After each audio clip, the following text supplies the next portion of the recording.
I have two copies of the same clip, and I'm going to attempt to put a motion tracker on this roof and one on this roof, and then we're going to see how well we do that. And the first thing we're going to do is we're just simply going to add motion tracker to each one of them. This may be a little bit difficult because it may be a little hard to see. But anyway, here's our one house up here. So let's see if we go back here. All right, that's our first house, and I think our second house is over there.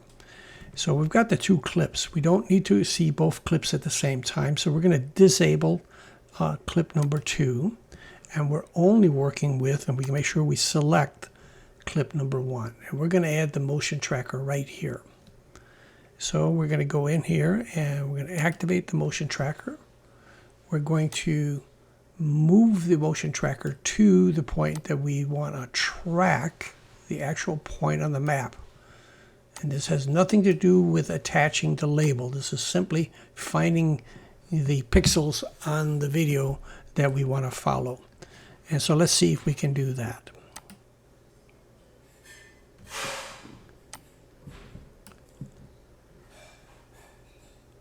It seems to be following it very well. So we had no problem following that one. We now have a motion tracker on track 1. So we're going to go ahead and just cancel it out for now. Not cancel it, make it invisible. And we're going to enable the second motion tracker. And this is where we want to catch the second red roof, which is here. See if we can keep an eye on that as we move back.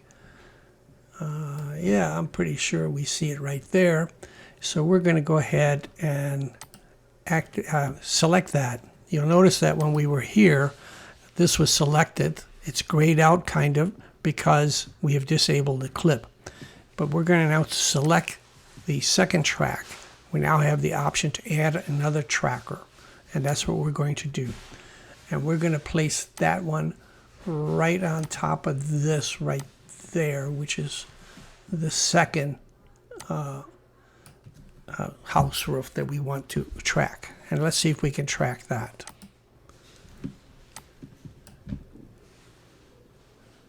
It seems to be following it pretty good.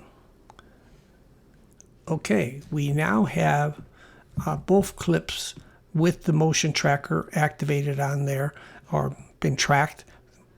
We can see that with this symbol right here. That indicates that that's the tracker. Okay, the next thing we're going to do is we're going to go ahead and add the labels that we want to attach to each one of the trackers. And I use this call out box because it's free, this one or this one. Before I add the labels, let's just make it really clear what we're seeing here. We're seeing one tracker even though we have placed two trackers on here. And just remember always that you're looking at what you see on the screen is from top down. So we can see the top layer, which is track 2, but we can't see track 1. So if we wanted to see both of these trackers before we put anything on them, see, even if we select, okay, we have selected that one. Now, even though we selected track 1, that tracker should be over here, not over here. We're still looking at what's here. If we turn this off, make it invisible, we can see here is the tracker for this video clip. If you wanted to see both of them at the same time, you could select this, and then you could go into compositing, and there you could change compositing, this one right here, and you could change the opacity to like 50% or something like that. So now they're both visible in there. We don't necessarily need them both visible, but it's just to show you that why you're only seeing one tracker when you're at 100%, because this obscures what's below.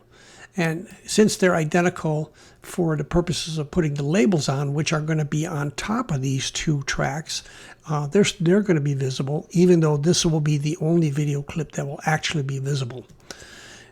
So let's go ahead and add our labels that we want to attach to the trackers.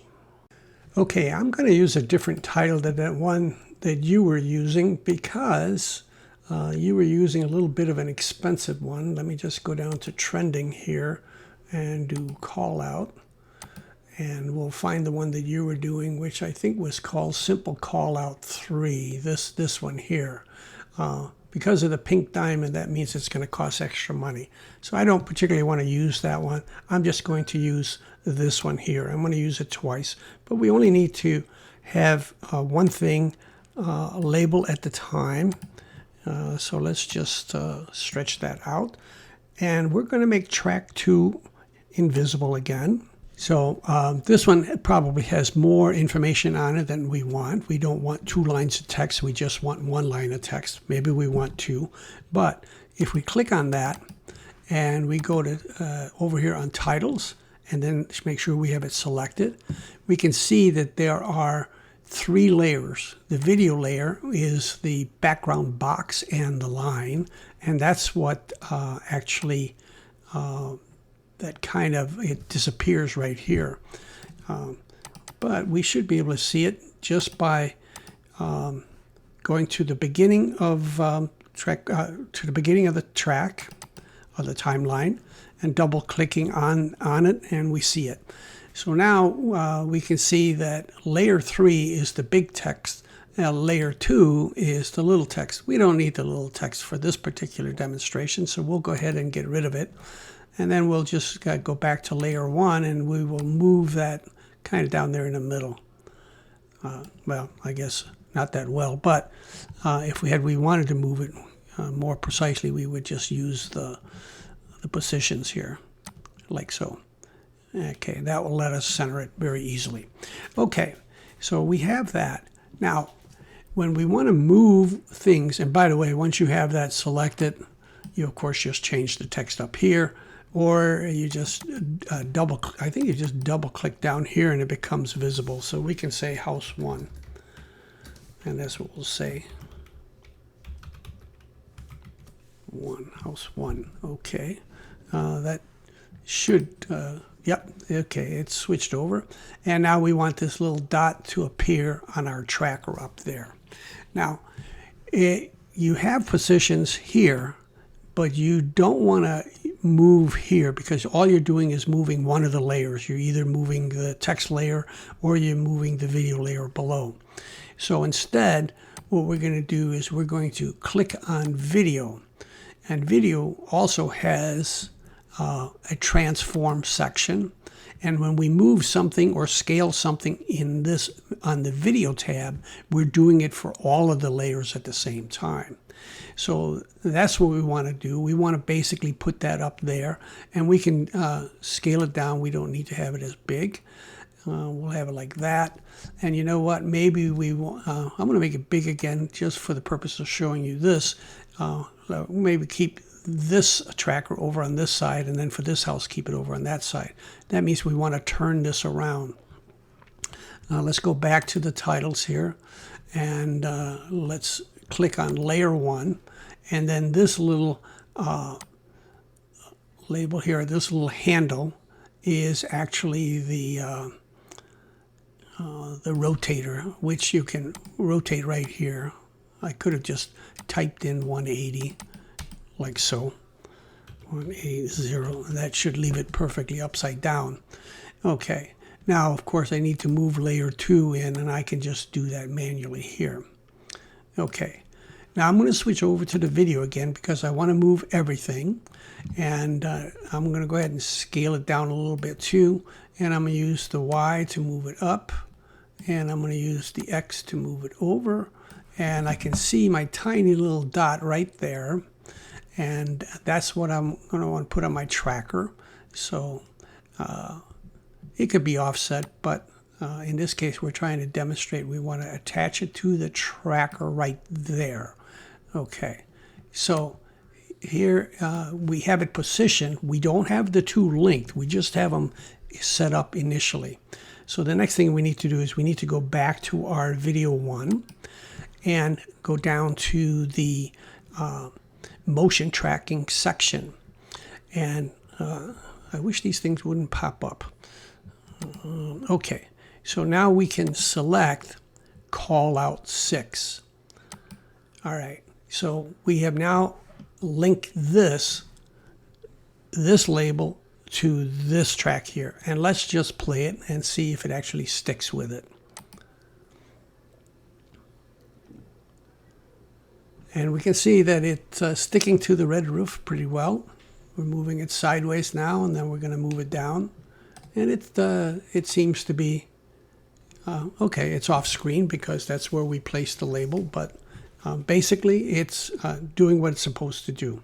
So now we're done with our label for the first track. So we're going to click the home button. We're going to turn that off, and we're going to turn off the label also. And now we're going to turn on the second video layer, and we're going to drag down another copy of our label, and we're going to put it right here. And we can see now again, when you move to the front, you don't see it.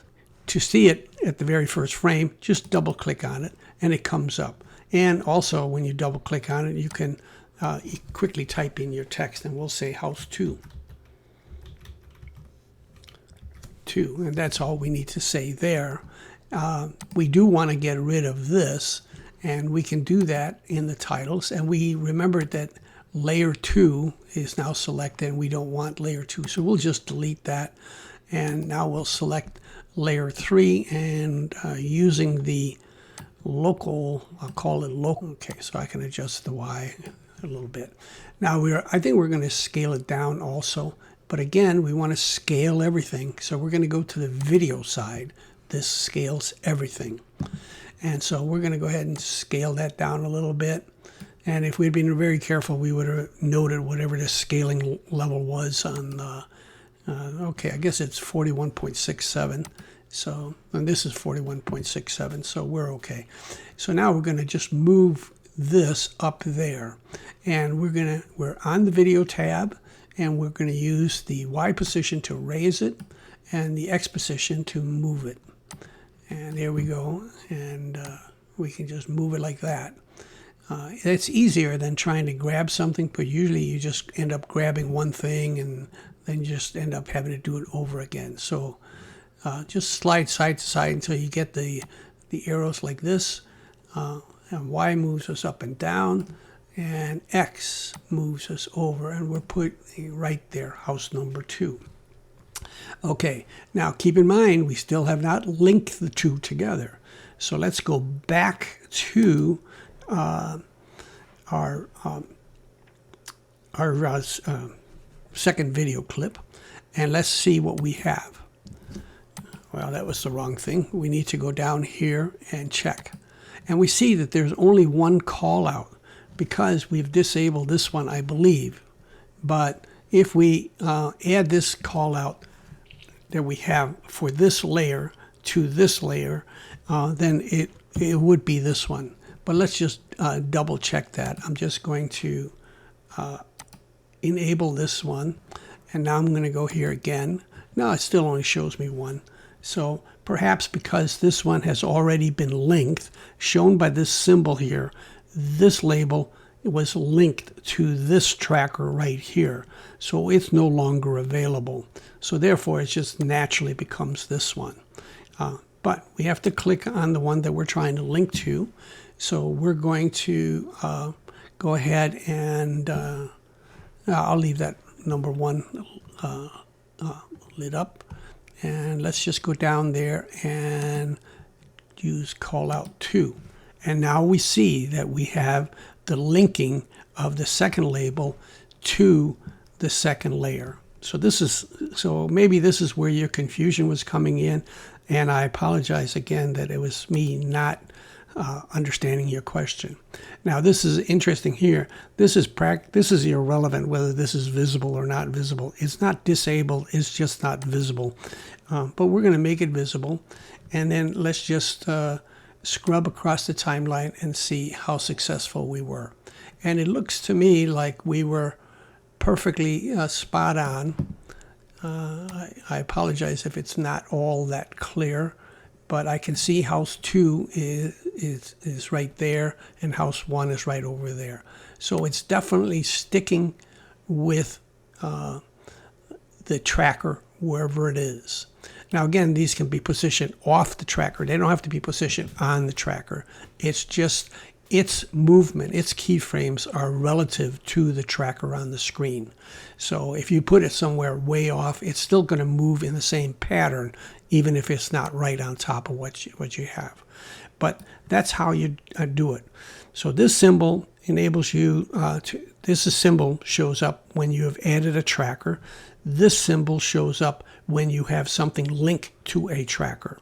And the way we did it stepwise, first doing video 1 and then doing video 2, that is how I would go about it, and you wouldn't have to worry about naming.